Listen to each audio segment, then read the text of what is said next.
So next we have minimum alternate tax MAT. देखो minimum alternate tax क्या है? It is again a form of corporate tax only. A form of corporate tax only, right? And this is more in the form of a presumptive tax. हम यहाँ पर कुछ presumption के साथ जा रहे हैं, right? And this tax was brought in 1987 by the Finance Act of 1987.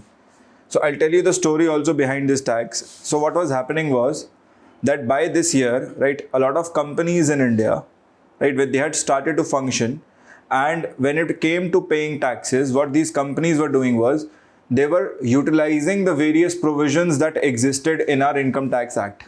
हमारा जो Income Tax Act है उसमें जो present provisions हैं, exemptions हैं, rebates हैं, right, ये सारे exemptions का use करके अपनी advantage के हिसाब से the companies were able to reduce down their tax liability. Tax liability को almost minimal कर दिया, zero कर दिया, है ना?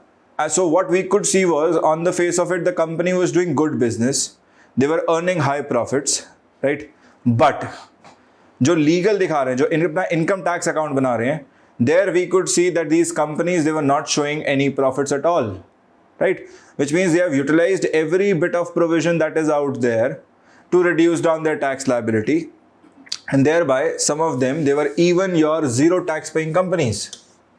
Zero tax paying companies. Thereby, in 1987, government decided enough is enough. Let me bring out a tax, है ना? So they brought in MAT, minimum alternate tax. अब नाम से समझो, टैक्स है alternate के फॉर्म में, है ना, जो कि देखने में आपको लगेगा मिनिमम है, राइट? मतलब कम है. So minimum alternate tax, but it is an alternate. Alternate of what? It is an alternate of corporate tax only. मतलब कंपनी या तो कॉर्पोरेट टैक्स देती है या फिर ऑल्टरनेट मिनिमम ऑल्टरनेट टैक्स देगी, प्लस इसके ऊपर सरचार्ज और सेस सेम रहेगा, right? So this was impose specifically on those companies which were able to reduce down their tax liabilities by utilising the provisions of the income tax act, right? And they were able to reduce it down at a very high level, right? Or reduce down करके these have become almost zero tax paying companies. So in 1987 government decided to bring in MAT. Now how does MAT function? MAT क्या करता है, right? So MAT is basically brought in to target those companies which are making huge profits, but they are paying dividend to their shareholders and are not paying any kind of minimal tax, है ना? And they are not paying any kind of taxation as such under the Income Tax Act by taking advantage of various provisions of the Act itself, right? So उन companies के लिए हमने direct किया, and what we said is that what a company will do, a company is supposed to calculate its income tax, है ना, income tax as per Income Tax Act also. So आपका जो Income Tax Act है उसके हिसाब से आप calculate कर लो, ठीक है? तो कंपनी ने अपना दिखाया बनाया सब कुछ, रिबेट्स एग्जेम्पशन लगा दिए, राइट? और अपना टैक्स कॉर्पोरेट टैक्स कम रिपोर्ट कर दिया, ठीक? अब कंपनी क्या करेगी, राइट? कंपनी को मैंडेट कर दिया that company is also going to calculate its tax on book profits. Companies जो है अपने बुक प्रॉफिट्स पर भी टैक्सेस कैलकुलेट करेंगी. सो ये बुक प्रॉफिट्स क्या हैं? These book profits are simply calculated using your profit and loss account. हर कंपनी क्या करती है, एक ट्रांजैक्शन के रिस्पेक्ट में, जो भी दिन की ट्रांजैक्शन हुई उसके रिस्पेक्ट में लिखती है कितना प्रॉफिट या कितना लॉस हो रहा है उस ट्रांजैक्शन में, and then based on that, right, we add up all the profits together and all the losses together, and thereby we calculate the day's profit और day's loss itself, and thereby on the basis of this we can calculate the entire year's profit, है ना? अब इसमें क्या है, इसमें जो है आपके जो डिविडेंड्स और ये सारी पेमेंट्स हैं ये रिकॉर्ड इसमें नहीं होती, राइट? सो ऑटोमेटिकली क्या हो रहा है, बुक प्रॉफिट्स नंबर जो है वो बड़ा रहेगा, right? Now MAT says that I will be applicable on book profits. So company book profits के ऊपर क्या करेगी, मिनिमम ऑल्टरनेट टैक्स अप्लाई करेगी.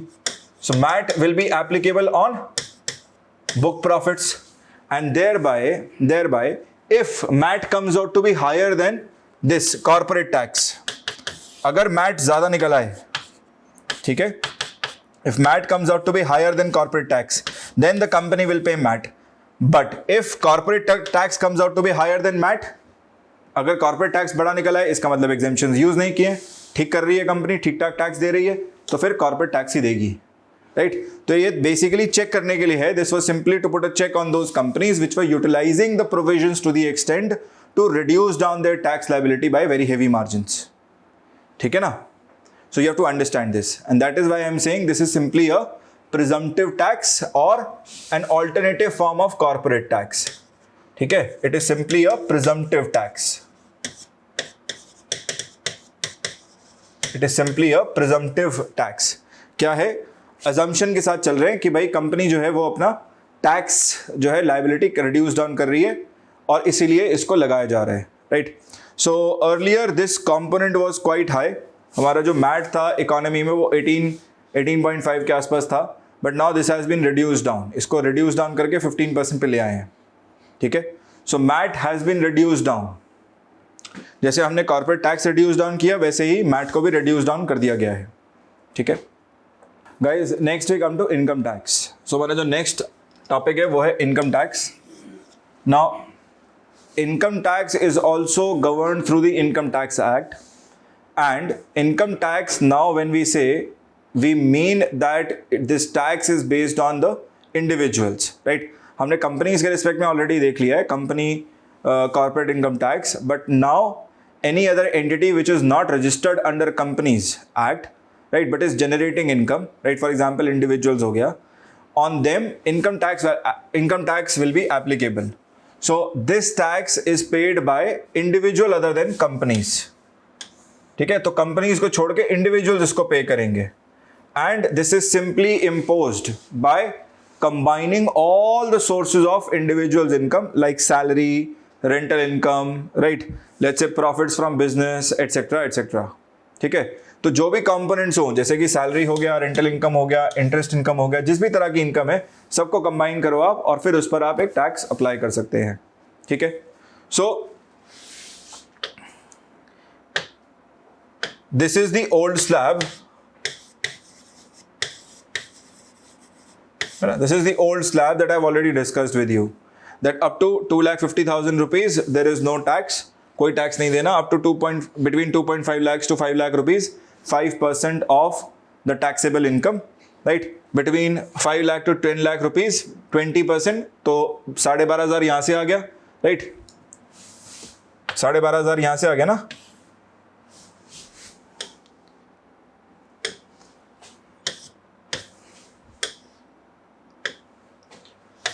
12,500 rupees. So 5% of 2.5 lakh will be 12,500 plus any income above rupees 5 lakhs, 20%. 10 lakh से ऊपर चला गया तो 30% लगेगा अब, राइट? बट ये 12,500 प्लस 20% ऑफ 5 लाख था ना, सो 1 लाख वो हो गया. सो 1 लाख प्लस 12,500 1,12,500 हो गया, राइट? तो ऊपर के दो कंपोनेंट इनको ऐड कर दो, है ना. अज्यूम कर लो इनकम अब 5 लाख ही है ना. 10 लाख के से ऊपर जा रहा है, अगर 12 लाख जा रहा है तो 5 लाख यहाँ से आ गया. तो 20% ऑफ इनकम अब 5 लाख इज 5 लाख ओनली. ठीक? तो 1 लाख रुपए यहाँ से आया, 12,500 ये, सो 1,12,500 plus now 30% of the income above rupees 10 lakh. 30% जो भी इनकम है ना, 10 लाख से ज्यादा, उस पर आके एप्लीकेबल हो जाएगा. So this is how your old slab work. But remember there is also a new slab in place now, है ना. तो नया स्लैब भी आ चुका है. नया स्लैब क्या कहता है? नया स्लैब कहता है कि जो आपके एग्जिस्टिंग जो रिबेट्स और एग्जेम्पशन थे, अगर आप उसको हटा दे, right, you can also pay your taxes through this. So ये है हमारा simplified and new tax regime as an option to the old regime. But the condition is again that exemptions and rebates are not applicable here. जो exemptions rebates आपको मिलती हैं, जैसे ATC की rebate मिल रही है ना, एनपीएस में कंट्रीब्यूशन कर रहे हैं तो रिबेट मिल रही है, राइट. अगर आप मान लीजिए हेल्थ इंश्योरेंस खरीद रहे हैं, घर खरीद रहे हैं, तो इंटरेस्ट जो पे कर रहे हैं होम लोन पे, इस तरह की रिबेट्स और एग्जेम्पशंस अब नहीं मिलेंगी, राइट. अगर नहीं लेना चाहते हैं अगर आप, तो आप इसके लिए ऑप्ट कर सकते हैं. You can opt for the new tax regime also. Now under the new tax regime, right, we can directly see that income bracket है यहाँ पर below 5 lakh rupees, no tax, exempted. 5 to 7.5, direct rate of 10%. Then between income levels of 7.5 to 10, 15%. But याद रखो इसमें हो क्या रहा है, राइट, बिलो 5 एग्जेम्प्ट हो गया, 10 के केस में, right, income bracket of 5 to 7.5 पर डायरेक्टली 10% लग गया, सो 10% ऑफ इनकम अबव 5 लाख, है ना। अब जब यहां पर आएंगे तो ये ऑटोमेटिकली इंक्लूड हो जाएगा, दिस विल बी इंक्लूडेड, सो 10% तो लग ही गया, 10% of 2.5 lakh, right, plus 15% of income above 7.5 lakh, ठीक है। सो ये प्रोग्रेसिव ही है, 10% ये आ गया, राइट, यहां से इतना ये आ गया, फिर 10 to 12.5 गए तो 20% आ रहा है, राइट, बट ये दो कंपोनेंट में भूल जाइएगा, राइट। सो यहां पर क्या है, दो कंपोनेंट ऐड होंगे, 10% ऑफ 2.5 लाख, सो ये आ गया हमारे पास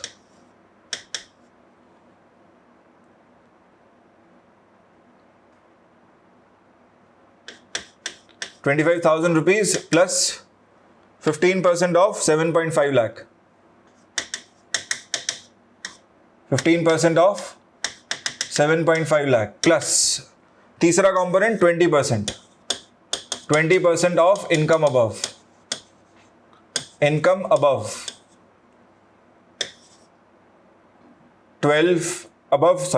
लाख,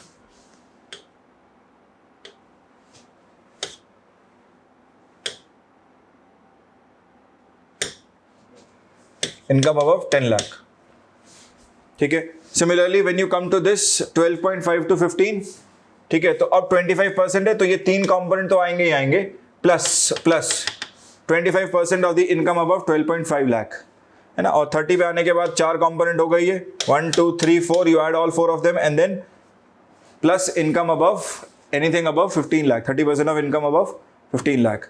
सो इस तरीके से हमारे पास नया टैक्स रिजीम भी है, बट याद रखिए इसमें कोई एग्जेम्पशन, कोई रिबेट एप्लीकेबल नहीं होगा।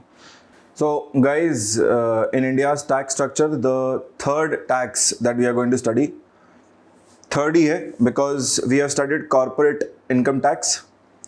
Alternate पढ़ लिया हमने उसका minimum alternate tax. So minimum alternate tax and corporate income tax are, right, alternates of each other. Second we have studied is personal income tax, PIT भी कहते हैं जिसे. Third tax that I want to study is custom duty. Now this is again one of the very important taxes that you will find in our country existing. तो एक बहुत ही important tax है अपने आप में, custom duty, and this also brings major proceeds to the central government. So custom duty, I am sure you must have heard also about this. This is a particular tax which is imposed on the imported goods into a country, right? So if a good is coming into the boundaries of India, central government is going to impose custom duty on it. Now we have something called as harmonized system of nomenclature here, HSN, right, which is an internationally developed system. So different set of goods are categorized, they are categorized according to harmonized system of nomenclature. They are given certain codes and accordingly taxes are applicable to it. But on the face of it, remember 2 or 3 things here. First thing, it is imposed on all the goods which are imported into a country. So ये important हो गया, all the goods which are imported into a country. And when it comes to custom duty of India, it is governed or regulated by 2 major acts. First, Customs Act of 1962 and second, Customs Tariff Act of 1975. तो ये 2 कानून भी important है, Customs Act of 1962 and Customs Tariff Act of 1975. Now remember, customs duty can be of 3 types. Earlier we had additional and special custom duty also. तो पहले 4 था, लेकिन अब ये कम होकर 3 ही रह गया है, ठीक है. So we have custom duty of majorly 3 types. First आता है इसमें basic import duty, जिसे हम majorly BID भी कह देते हैं, right? या फिर इसको हम कई बार peak rate of duty भी कह देते हैं, peak rate of duty, peak rate of duty, ठीक है. सेकेंड आता है anti dumping duty, which is in news a lot of times. आपने खुद भी सुना होगा, कई बार आपने देखा होगा इसे न्यूज में. इसको हम शॉर्ट में कहते हैं ADD, anti dumping duty. Dumping के विरुद्ध लगने वाली ड्यूटी है ये, right. I will explain you, don't worry. Third आता है इसमें काउंटर वेलिंग ड्यूटी, इसको हम शॉर्ट में कहते हैं CVD, CVD, काउंटर वेलिंग ड्यूटी। काउंटर वेलिंग ड्यूटी और एंटी डंपिंग ड्यूटी दिखने में एक जैसा लगता है, but there is difference, right? There is going to be a particular condition where countervailing duty will be applicable and a specific condition where anti-dumping duty will be applicable. ठीक है? So let me begin with the very first one, which is your basic import duty. शुरुआत कर रहे हैं सबसे पहले वाले से, BID, basic import duty से, जिसे हम peak rate of duty भी कहते हैं. So basic import duty क्या है? Basic import duty, BID, is that duty which is imposed on majority of the products imported into a country. Duty imposed on majority of products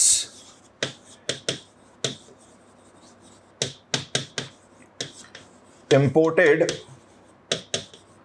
in a country.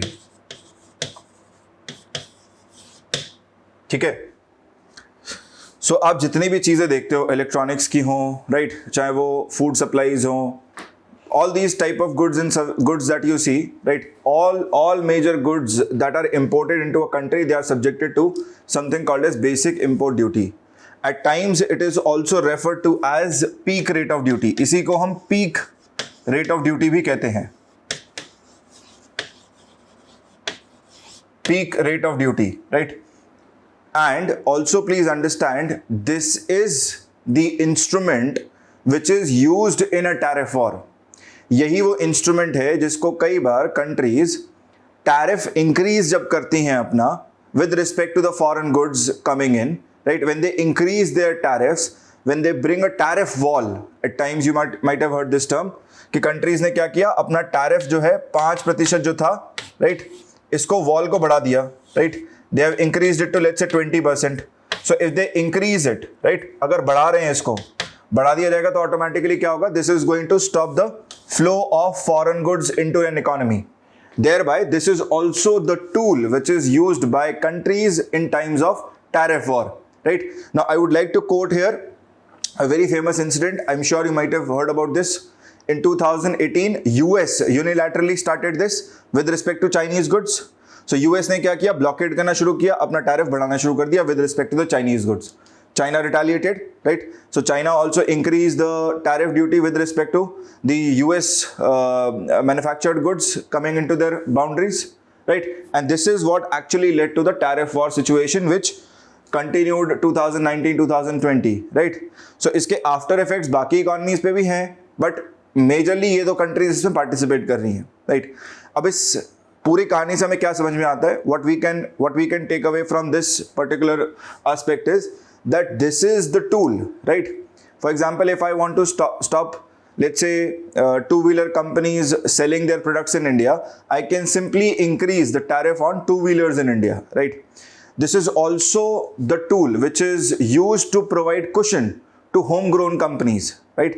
मान लीजिए हमारे automobile two-wheeler segment में हमारे पास होमग्रोन companies हैं, हम देख पा रहे हैं कि अभी वो इतनी मैच्योर नहीं है that they can take on companies which are coming from outside, right? For example let's say Bajaj अभी इतना मैच्योर नहीं है कि वो सीधा हार्ले डेविडसन से compete कर ले, है ना?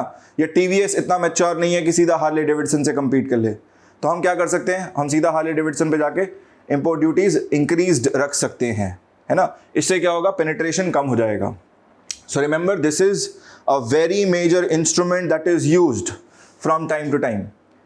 Secondly, also try and understand this is the same tool which is also used to forge relations with countries, right? For example, let's say I want to have good relations with Sri Lanka. Let's say I want to have some kind of a leeway with it, right? मैं चाहता हूँ कि भाई हम श्रीलंका की कोई facility use कर लें, है ना? नेवी के पर्पज से या अपने शिप्स को डॉक करने के लिए कोई उनका पोर्ट यूज़ कर लें, right? So what we can do is we can offer this as an incentive also. हम उस कंट्री को ऑफर कर देंगे कि सर हम आपकी गुड्स पर हम अपना टैरिफ बैरियर कम कर रहे हैं. We are trying to reduce down our peak rate of duty और basic import duty on Sri Lankan goods, right? So कई बार आप देखेंगे this is also very major tool which is used in international relations fair. International relations को मजबूत करने के लिए भी यही इनिशियल पॉइंट है, यही स्टार्टिंग पॉइंट रहता है कई बार, right? We say that economy today is used as a major policy tool ना, राइट? तो ये वही इसी की बात कर रहा है इंटरनेशनल रिलेशंस के पर्सपेक्टिव से. जब आप देखेंगे कि कंट्रीज कई बार ये सिस्टम में मतलब ऐसा कुछ सिस्टम डेवलप करती है जहाँ पर right give and take relationship देखने को मिलता है, where we may offer more of a lesser basic import duty in exchange for some infrastructural facility to be used by our let's say forces or any kind of such kind of a system. ठीक है, तो basic import duty क्या है? Basic import duty simply peak rate of duty है ना। और अगर हम इंडियन हिस्ट्री में जाके देखें, इकोनॉमिक हिस्ट्री में जाके देखें, this particular duty was actually very high. अगर मैं आपको थोड़ा सा पास्ट में लेके जाऊं, right, so if I take you to the time period before 1990, 1990 से अगर पहले चले, है ना, so आपको क्या देखने को मिलेगा? Remember we were following a policy of import substitution, right?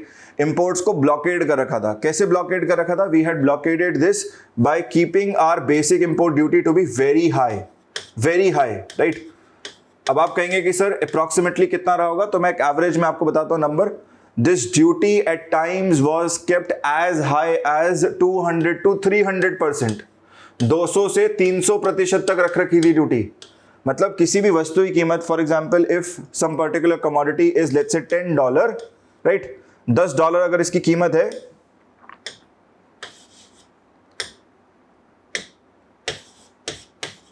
we had imposed a duty of 200 to 300% means $20 to $30 on it, and thereby you can understand nobody would like to import such a good which carries a duty of $20 to $30, right? आप दुगना पे कर रहे हो केवल duty के form में, right? तो कोई भी कंट्री तो ये नहीं चाहेगी, right? So this was a very major tool that we had used, right? So हम कहते हैं one of the major achievements of Indian economy over the period of time under liberalisation, right, those reforms that we did is that we also reduced down this duty. So if I take you to the current scenario, right, अगर हम current situation की ओर देखें, current scenario की ओर देखें, सो आज की date में आपको क्या देखने को मिलेगा, राइट, कि हमारा पीक रेट ऑफ ड्यूटी 10% के आसपास है, right, it is close to just 10%. So you can imagine it for yourself as to how much our industries have actually grown in this liberalized time period after 1991. हमारी industries grow करी हैं, वो confidence instil किया है, that is why we have been able to reduce it down to just 10%, है ना. Also, है ना, 10% से ये मत समझ लेना that it is uniformly 10% for all the countries for all the set of goods. Remember this is a tool that we used for international building up relations with different countries. So यहां पर क्या करते हैं, हम इस tool को use करते हैं, right. So what you will find exactly if you go across the globe, right, and if you take our country India only, आप इंडिया से पूछेंगे कि सर आपका पीक रेट ऑफ ड्यूटी क्या है, तो हम नेक्स्ट क्वेश्चन जो आएगा automatically is going to be with respect to which country और what reason, right. For example with respect to SAARC nations आपको नजर आएगा दिस इज वेरी लो, काफी कम है, राइट. कई कंट्रीज को 5% तक ऑफर कर रखा है. So it lies somewhere in the range of 5%, somewhere nearby 5%. ASEAN countries के साथ देखेंगे तो 6-7% के आसपास.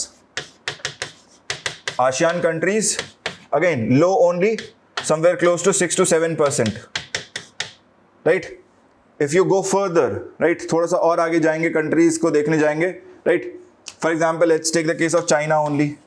तो China is not a part of ASEAN. Chinese goods पर आज की डेट में इंडिया जो पीक रेट ऑफ ड्यूटी लगा रहा है that lies in the range of 12 to 15% for different set of goods, right. तो ये डेफिनेटली लो नहीं है, 12 to 15%. यूएस देखने जाएंगे तो यूएस पर भी यही है, ऑलमोस्ट 15% के आसपास ड्यूटी लगा रहे हैं, ठीक है. सो ये डिफरेंट रेंज हमें क्या डिनोट कर रहा है, this different range that we have for different set of countries और different reasons is telling us that this is also a very major tool that we are using, right, to protect our homegrown companies. We are using this tool to build up relations with other countries, right. जैसे हम चाहते हैं कि SAARC countries में हमारा बोलबाला रहे, right. We want that these countries they should remain aligned with India. That is why India is offering them certain concessions, right. So जब आप concessions की भी बात करते हैं ना, when you will come across this term tariff concessions, तो tariff concessions भी यही है, this is the same thing, right. So जब आप इसको देखते हैं tariff concessions also mean that we have lowered down our basic import duty only. ठीक है, अब इसी से मुझे एक बड़ा फेमस केस याद आता है. So remember in 1995 WTO opened up, right? 1995 में WTO की शुरुआत हुई. अब जैसे ही शुरुआत हुई तो सबसे पहली चीज़ जो हुई वहाँ पर, right, the very first case that originated in WTO, right, European Union went to WTO and reported India. They said India is actually importing duties on foreign liquor, right, especially Scotch and whiskey from European countries at the rate of close to 200 to 300%. Bharat ने जो है अभी भी 200 से 300% जो है duty impose कर रखी है फॉरेन लिकर पर, राइट. तो ये केस गया था WTO में, राइट. तो भारत ने जो है उसको, obviously India lost that case and India also reduce down the duty, but reduce down करके भी 100% पे ले आया, right. Why? Because we don't want foreign companies to enter into that sphere, right. हम नहीं चाहते, हम चाहते हैं कि हमारी होम ग्रोन कंपनी सस्टेन कर पाए, ठीक है. सो remember this, this is a tool which is used to protect our homegrown companies. Secondly, this is also a tool which is used at times for building up relations with other countries. This is your basic import duty, BID, or your peak rate of duty. So guys, custom duty में ही हमारे पास जो second major duty है वो है anti dumping duty. इसी को हम short में कहते हैं ADD. ठीक है, आपने कई बार न्यूज़पेपर्स में देखा होगा कि भारत की सरकार ने कुछ चाइनीज़ कंपनीज पर एंटी डंपिंग ड्यूटी इम्पोज करी है ना, इस पर्टिकुलर सेक्टर में. So when you come across such articles you have to understand the concept itself. तो कॉन्सेप्ट क्या है? What is the concept of anti dumping duty, right. जैसा नाम ही दर्शा रहा है, ये ड्यूटी इम्पोज की जा रही है अगेंस्ट डंपिंग, है ना. So first we need to understand what is dumping exactly. Dumping क्या है? So let me take an example of two countries. कोई भी दो देश देख लीजिए आप. Let's take India and let's take China, है ना. ये लो, चाइना ले लिया हमने, इंडिया ले लिया, ठीक है. So we have an exporter sitting here and he is exporting some goods to India. Bharat में कुछ गुड्स एक्सपोर्ट कर रहा है, ठीक है. मान लेते हैं कि स्टील एक्सपोर्ट कर रहा है. So ये चाइनीज स्टील है, ठीक है, जो ट्रैवल कर रही है, Chinese steel towards India. Now, if I try and look at the prices of this Chinese steel in the two markets, मैं क्या करता हूं, मैं इस चाइनीज स्टील के प्राइस देखता हूं चाइना के मार्केट में और चाइनीज स्टील के प्राइस देखता हूं इंडियन मार्केट में. देख लेते हैं एक बार करके एनालिसिस, राइट. तो Chinese steel in Chinese markets, same company का प्रोडक्ट है, राइट. सो हमने जब कंपेयर किया हमें मिला this is close to let's say 1200 per quintal. Rupees में कन्वर्ट करके सेम डिनोमिनेशन में देख रहे हैं. सो रुपीज 1200 पर क्विंटल नजर आ रहा है, right. Now I look at Chinese steel in Indian markets. So Chinese steel in Indian markets is basically being sold for let's say rupees 800 पर क्विंटल, ठीक है. प्लस इस पर बेसिक इंपोर्ट ड्यूटी लगा दी हमने. बेसिक इंपोर्ट ड्यूटी लगाने के बाद भी इस प्रोडक्ट का प्राइस जो है it is coming out to let's say rupees 900 per quintal. मान लो, भी अज्यूम कर लो, ठीक है, 900 per quintal. Now what does this tell me? This is telling me that there is heavy variation in price. काफ़ी ज़्यादा variation देखने को मिल रहा है. चाइना के खुद का स्टील जब अपनी कंट्री मैन्युफैक्चर होकर बिक रहा है उस कंपनी के द्वारा, it is being sold for rupees 1200 per quintal, but when it is being sold in India it is being sold deliberately eight a lower price. Now what does this tell you? कि भैया कहीं ना कहीं इस company के intention ठीक नहीं है. Yes or no? Right? And I think you will get it very very easily that this company actually selling the product at a lower price so as to capture the foreign market. ये क्या कर रहा है, शुरू के कुछ time period में lower prices दे के क्या करेगा, मार्केट को कैप्चर कर लेगा. Once it has captured the market, the domestic companies, domestic steel manufacturers in India, they will wade away. भाई थक हार जाएंगे, compete करते करते प्राइसेस के टर्म में compete नहीं कर पाएंगे, बंद कर देंगे, शट डाउन कर देंगे. And once all of that happens, then this Chinese company will have a monopoly. इसका monopoly हो जाएगा भारतीय मार्केट्स पे, right? So they will be able to dictate the price, so they can make profits later. So कई बार ऐसी business strategies use की जाती है कंपनीज के द्वारा, राइट. तो इनको रोके कैसे? सो दिस एक्टिविटी इटसेल्फ, ये जो कर रहे हैं ना, इसी को कहा जाता है डंपिंग, डंपिंग ऑफ प्रोडक्ट्स। इसको याद रखना आप, ठीक है, dumping of commodities in foreign markets. Dumping वैसे डोमेस्टिकली भी की जाती है, राइट, अगर डोमेस्टिक मैन्युफैक्चरर कर रहा है तो ये भी डंपिंग का ही केस हो सकता है, राइट। डंपिंग में हमेशा एक चीज समझनी है हमें, that with respect to prices there will be heavy difference in the commodities prices in its own market as well as compared to the foreign market। जब commodity अलग अलग markets में बिक रही है तो उसके अलग अलग prices हमें देखने को मिल रहे हैं, ठीक है। So when such a situation is prevalent, right, and if the importing country is able to locate it, मान लो भारतीय सरकार ने इसको लोकेट कर लिया है ना, कुछ रिपोर्ट्स आई, भारत की डोमेस्टिक कंपनीज ने रिपोर्ट किया, because of which let's say there is a commission committee, it looks into all of this and they report that yes sir, ADD is supposed to be put up here। ये तो clear cut case है dumping का, right। So if the importing country is able to establish that it is a case of dumping, then the importing country can impose ADD। ऐसे case में anti dumping duty impose की जा सकती है, ठीक है। And not just anti dumping duty, क्योंकि ये अनएथिकल एक्टिविटी है, राइट। ये जो एक्सपोर्टर जो ये कर रहा है, this is a very unethical activity, so we can retaliate in any measure, ठीक है। तो हम क्या कर सकते हैं, we can impose anti dumping duty. तो ये जो प्राइस नजर आ रहा है, इस पर सबसे पहले क्या करें, domestic country says that I will impose anti dumping duty of 200%, लगा दो, कोई दिक्कत नहीं है, राइट। आप भी खुद समझ सकते हैं कि ये कंट्री कितना, ये कंपनी कितना भी लॉबी कर ले, राइट। ऑब्वियसली बात है कि चाइना या कोई भी और कंट्री होती तो वो WTO में तो नहीं जाएगी कि भाई हमारी कंपनी के अगेंस्ट एंटी डंपिंग ड्यूटी लगा दी इंडिया ने, क्योंकि खुद से खुद कहता है कि ये किस अनएथिकल एक्टिविटी में खुद को जो है इन्वॉल्व कर रहा है, right. So it retaliation can be in any measure, and other than putting up anti dumping duty, a few other things can also be done.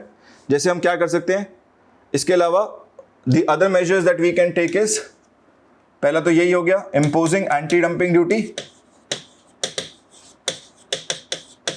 Right, anti dumping duty. Secondly what we can do is we can go for compulsory mentioning of MRP on all the bills. इससे क्या है, documentation proof मिल जाएगा, compulsory mentioning of MRP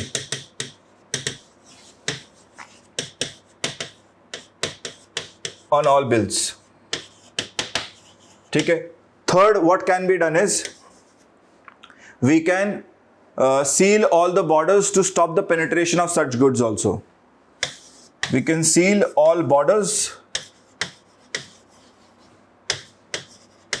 to stop the penetration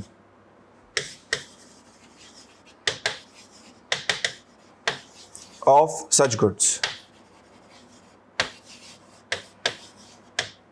हमने रोक ही दिया, right. So we have sealed all the borders to stop the penetration of such goods.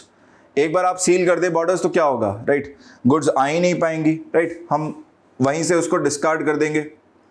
अब historically speaking there have been quite a few prevalent cases of dumping, right, and these cases are not just with respect to India but even internationally also a few major cases have been reported, right। तो अगर हम history में जाएं, थोड़ा सा economic history थोड़ा सा अगर हम देखें पॉइंट ऑफ व्यू से, so yes it has occurred with India also, it has occurred with other big Nations also, ठीक है। तो भारत में कब हुआ, हमने पहली बार जो इसको देखा है, right, is somewhere in the time period of 90s itself. आपको याद होगा 90s में हमने इकोनॉमी को लिबरलाइज किया, इंपोर्ट्स को अलाउ करने दिया, राइट, कि foreign companies they can sell over their goods. So I am sure you must remember that while growing up you must have seen majority of the toys that you could see, right, they were basically made in China। इसमें से काफ़ी सारे जो toys थे जिन बच्चे खेलते हैं, right, आपने नोटिस किया होगा कि इसमें काफ़ी सारे जो है वो मेड इन चाइना थे। सो हमने ये नोटिस किया 97 में that 3-4 industries that we had, 3-4 companies that we had in making toys, These domestic companies are all gone। ये डोमेस्टिक कंपनीज बंद हो गई हैं क्योंकि ये कंपटीशन सर्वाइव ही नहीं कर पाए, right. We thought that maybe these companies are not able to face that competition, their products are not that good enough to compete with. But one of the major things that was occurring, right, इसके अलावा और जो एक major चीज़ जो हो रही थी वो ये था that certain Chinese companies they were engaging into the activity of dumping here. ये क्या कर रहे थे? डंपिंग कर रहे थे, लोअर प्राइसेस पे बेच रहे थे गुड्स को. But we noticed it too late. हमने काफ़ी लेट इस बात को नोटिस किया जिसके कारण हमारी डोमेस्टिक कंपनीज ऑलमोस्ट बंद ही हो गई. राइट, आज की डेट में भी आप कोई मेजर प्लेयर तो देखते नहीं है. Right, what you see today, recently Ambanis they have acquired Hamleys. Right, so वही एक मेजर कंपनी रह गई है, बट वो भी इंडिया की होम ग्रोन नहीं है company. Right, it is also a foreign acquired firm. Other than this, और कोई एग्जाम्पल इसकी अगर मैं बात करूं, राइट, सो इंडिया ने ये रिपोर्ट भी किया था इंटरनेशनल प्लेटफॉर्म पे that something of this sort is happening with our economy, है ना, but nobody paid attention back then. But majorly second time when it was noticed, जब ग्लोबली इस पर कुछ एक्शन लिया गया और जो देखा गया, right, it was with US that it took, US that it happened. So in US remember it is a very major market for honey. US अपने आप में एक बहुत मेजर मार्केट है शहद का, हनी का ना. इसके बाद आता है यूरोप. अब देखेंगे इनकी ब्रेकफास्ट टेबल पे आपको हमेशा हनी जरूर मिलेगा ना. So it is a very major market for honey. So somewhere in the time period of 1999-2000 the industry, the beekeeping industry was declining at a very fast pace in US. ठीक, सो ये B keeping industry कम हो रही है, B keepers कम हो रहे हैं, number of बीज कम हो रही हैं. राइट, हाइव जो ये रखते हैं अपने पास. सो पूरी की पूरी इंडस्ट्री शैम्बल्स में है और बहुत तेजी से रैपिड डिक्लाइन हो रहा है. राइट, अगर इंडस्ट्री डिक्लाइन पर है तो आउटपुट में भी गिरावट होनी चाहिए. Output should also decrease. But one of the most interesting facts is that the output is not declining, the output is actually increasing. Output बढ़ रहा है, right? And this points to the fact that definitely there is some foreign player which is operating, क्योंकि domestic industry तो down है. ठीक, so when investigated further it was noticed that yes, there are foreign players which have entered the markets and are giving very heavy competition. इनके prices जो हैं वो 40% कम है, 30% कम है, right, फाइनल प्रोडक्ट के. So investigation started. Now compare to India, right, Bharat में तो food safety standard authority of India साल 2005-06 में आया है ना. 2005 में एक्ट आया, फूड सेफ्टी एक्ट. उसके बाद फूड सेफ्टी स्टैंडर्ड अथॉरिटी आई. तो हमारी तो बहुत ही अभी नेटिव, बहुत ही हम कह सकते हैं बहुत ही अभी एमेच्योर स्टेज पे एजेंसी, अभी तो बहुत टाइम है. Right, but US has a very good food and drug administration. Right, so इनका जो FDA डिपार्टमेंट है, it jumped into scene. इसने कहा भाई मैं देखता हूँ, let me see what is happening here. So when they looked into it, right, they noticed that yes, there are a certain foreign products which are selling off in the market and their prices are also less as compared to the domestic product. Prices बहुत ही कम है, right? So उन्होंने test develop किए. They started to develop tests to check out whether this is adulterated honey or not, right? क्योंकि कम prices से बेच रहे तो adulteration करके ही बेच रहे होंगे, कुछ मिलावट करके ही बेच रहे होंगे, right? So जब इन्होंने देखा, they found these are actually sugar syrups. ठीक है, सो हनी का कंपोनेंट नहीं है, बस वो फ्लेवरिंग दे रखी है. These are actually sugar syrups that were being sold in the market. और फिर सर कहानी शुरू हुई, right. So FDA started to put up tests and started to ban such kind of products.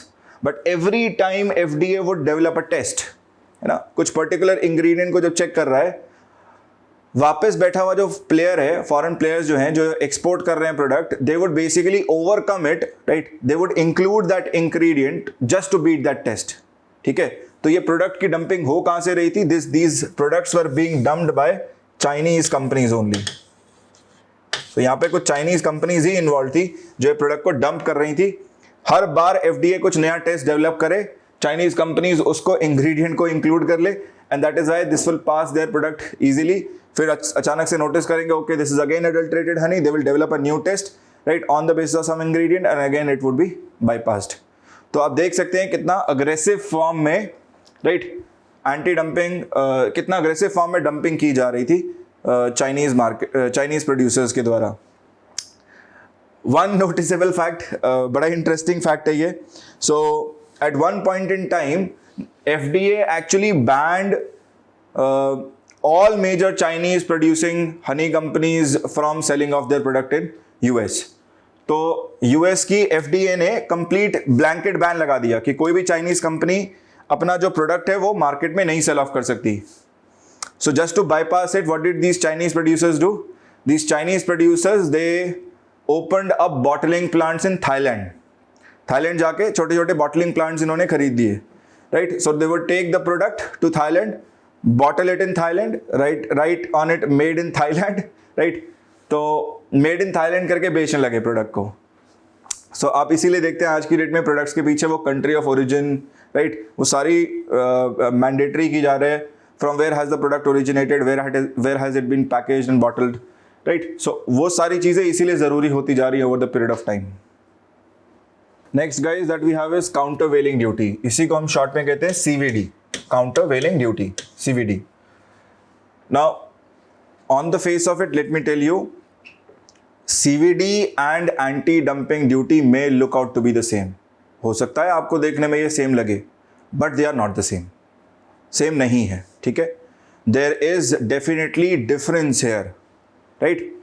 So countervailing duty is actually imposed on such imported products which may be sold in a foreign country at a lower price, right. But when you compare out the price of the product, आपको लगेगा कि price तो uniform ही है product का, ठीक है, but ये price कम नजर आ रहा है with respect to the domestic product itself, ठीक है. So let me depict this to you and then you will understand it. So let me take the case of India only. So ये रहा India. इस बार मैं case ले लेता हूँ let's say of South Korean steel, ठीक है. तो ये रहा हमारा साउथ कोरिया. साउथ कोरिया से कोई एक्सपोर्टर जो है वो सेल ऑफ कर रहा है let's say south Korean steel, ठीक है. South Korean steel. Now, when you look at South Korean steel in South Korean markets, you will find that the prices are, let's say rupees 1000 per quintal, ठीक है. And when you look at the prices of this South Korean steel in Indian markets,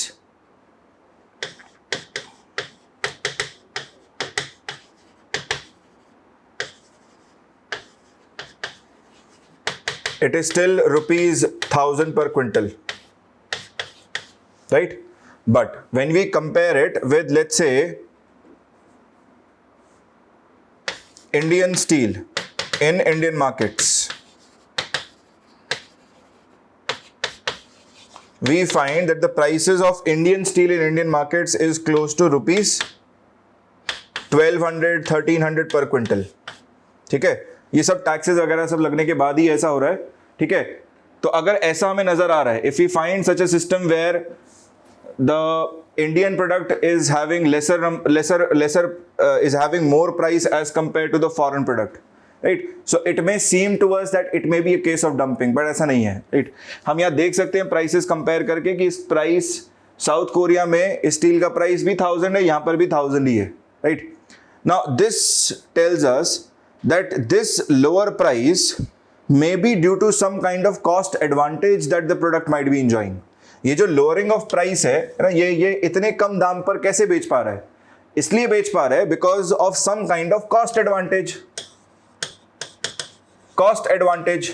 When I say cost advantage, I mean that maybe the raw material is in surplus there. Maybe they have much better technology in producing the product. Maybe they have lower labor rates in that economy, because of which they are enjoying certain kind of cost advantage. Or maybe even possible that South Korean government is providing subsidies, export subsidies to their companies itself, so that they can sell the product at a lower cost. तो ऐसे finally in सारे चीज़ों के बाद हम assess करके कह सकते हैं कि ये एक्सपोर्टर तो कोई गलत काम नहीं कर रहा है. This exporter is not doing anything illegal, it is doing everything legal, but there is definitely cost advantage that the product is enjoying. अगर ऐसा केस बनता है जहां पर प्रोडक्ट कॉस्ट एडवांटेज एंजॉय कर रहा है, right, if a foreign product is having certain cost advantage as compare to the domestic product, then thereby we need to neutralise it. हमें इसको न्यूट्रलाइज करने की जरूरत है, ठीक है. तो हम इसको न्यूट्रलाइज कैसे करें? We can neutralise this by imposing countervailing duty on it. Remember, इस पर ये प्राइस तो पहले से, प्राइस प्लस BID पहले से है, बेसिक इंपोर्ट ड्यूटी, राइट। हमने क्या किया, ओवर एंड अबव इसके ऊपर CVD लगा दिया, CVD काउंटरवेलिंग ड्यूटी, राइट।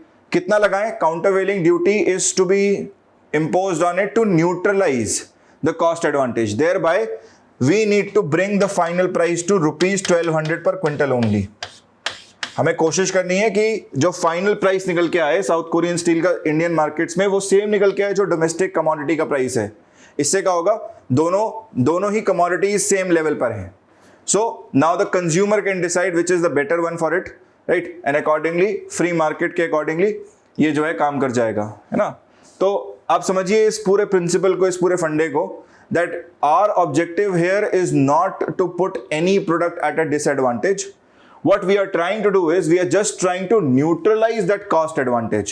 हम उस cost advantage को बस neutralize करने की कोशिश कर रहे हैं जो product enjoy कर रहा होगा, maybe due to let's say labor cost, lower labor cost, maybe due to some subsidies, है ना, और maybe let's say cheaper raw material etc.